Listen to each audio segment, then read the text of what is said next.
السلام علیکم دوستو، ہمارے چینل پر آپ کا سواگت ہے۔ ایک بار ایک شخص بازار سے گزر رہا تھا۔ اس نے دیکھا ایک شخص بازار میں اپنا غلام بیچ رہا ہے اور یہ آواز بھی لگا رہا ہے، یہ بہت اچھا غلام ہے، اس کے اندر اس کے علاوہ کوئی اور عیب نہیں ہے کہ یہ کبھی کبھی چغلی کرتا ہے۔ کسی شخص نے یہ آواز سنی، اس نے سوچا کہ یہ تو کوئی عیب نہیں ہے، چغلی کرنا تو عام سی بات ہے، تو اس میں خرابی کیا ہے؟ اس غلام کو خرید لینا چاہیے۔ تو اس آدمی نے اس غلام کا سودا کر کے خرید لیا اور اپنے گھر لے آیا۔ کچھ عرصے تک تو وہ غلام ٹھیک ٹھاک کام کرتا رہا۔ اس کے بعد اس نے اپنا رنگ دکھانا شروع کر دیا، کیونکہ چغل خوری کرنے میں وہ بہت ماہر تھا، اس لیے اس نے چغل خوری کے اندر اپنا کرتب دکھلایا۔ سب سے پہلے وہ اپنی مالکہ کے پاس گیا، اسے جا کر کہا کہ آپ کے شوہر جو میرے آقا ہیں وہ کوئی اور عورت سے تعلق رکھتے ہیں اور اس کے پاس آتے جاتے بھی ہیں، بہت جلد وہ آپ کو چھوڑ کر اس سے شادی کر لیں گے، اور میں آپ کی بھلائی کے لیے ہی بتا رہا ہوں، یہ بات کسی اور کو مت بتانا۔ یہ بات سن کر اس کی بیوی بہت گھبرائی اور پریشان ہو گئی۔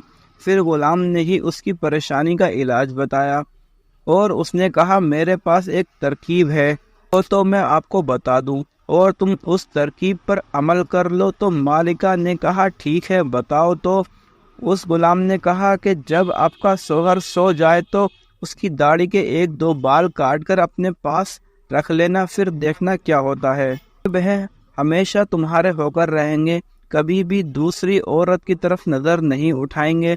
عورت نے جواب دیا یہ تو بہت آسان کام ہے، یہ تو میں آج ہی کر لوں گی، خدا نہ خواستہ کل کو کچھ اور ہو گیا تو میں کیا کروں گی۔ اب وہ غلام آقا کے پاس گیا اور اس سے کہا آپ کی بیوی کے دوسرے مردوں کے ساتھ ناجائز تعلق ہیں، بہت جلد وہ آپ کو چھوڑنے والی ہے، اور اس نے یہ فیصلہ کر لیا ہے کہ وہ آپ کو آج رات اس طرح سے ذبح کرنے والی ہے۔ اگر آپ کو میری بات پر یقین نہیں ہے تو آپ جھوٹ ووٹ سو کر دیکھنا، اگر آپ کا گلا نہ کٹ جائے تو مجھے بتایا۔ اس کا مالک جا کر جھوٹ ووٹ پر سو گیا۔ ادھر بیوی اس انتظار میں تھی ان کی آنکھ لگے تو میں اپنا کام کروں، اب ڈر سے اسے نیند کہاں آئے، بس جھوٹ موٹ کا فراٹے لینے لگا۔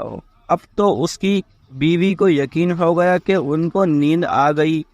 پھر اس کی بیوی اس طرح لے کر پہنچی ہی تھی اور ابھی ہلکا سا اس طرح گلے پر رکھا ہی تھا کہ اس آدمی نے فوراً اپنی آنکھ کھول دی اور بیوی کو پکڑ کر کہا اچھا تو تم مجھے مارنے جا رہی ہو۔